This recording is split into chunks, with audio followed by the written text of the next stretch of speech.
Indonesia and these countries over there. So how it is actually contribute to our survival? It is added to this that I'm reading an article concerning the big countries that grow wheat and so on in American USA, which is already started to be affected by the temperature. The growing these crops, the rice farms will not be able to produce as they should.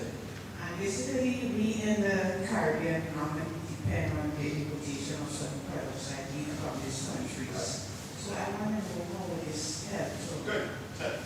That's a very valid and very fair question. So let me try to tackle it stepwise. How are we going to survive? We are going to survive by the use of our God-given talents to survive this. Listen to me carefully. This is not the first time that we have had to face a major global issue. And one of the reasons why I'm so confident that the UN, as flawed as the UN is, the United Nations that is, as flawed as it is, we have already had proof of what happens when the entire world reacts to an issue. Many of you may not remember the hole in the ozone layer.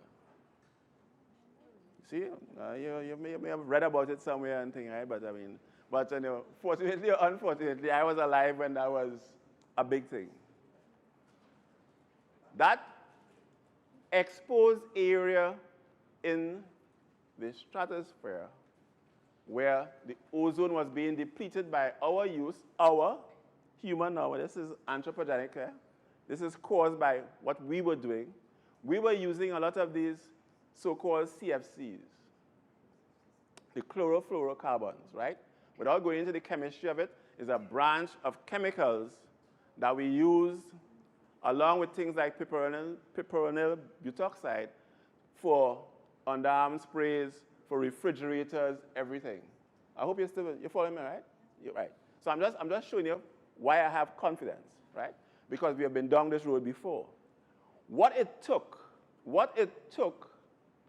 for the globe, for the world to respond to major crises like this, and I'm saying this with all due respect, without being racist, is when white people start to get killed, right?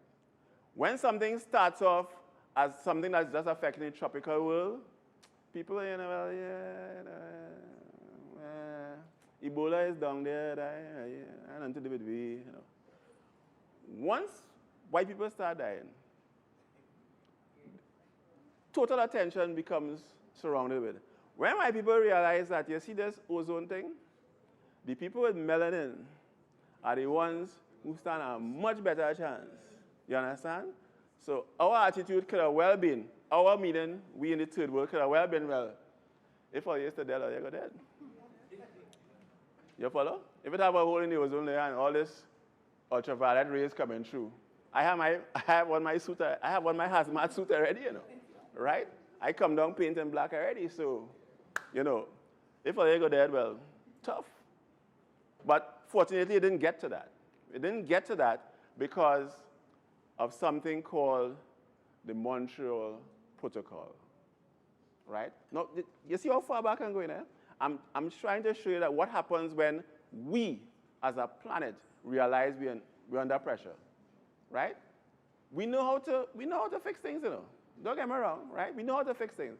Only when we sure we go dead, right? If we ain't go dead, we ain't really worried about it. And that's why climate change is such a difficult thing to talk about.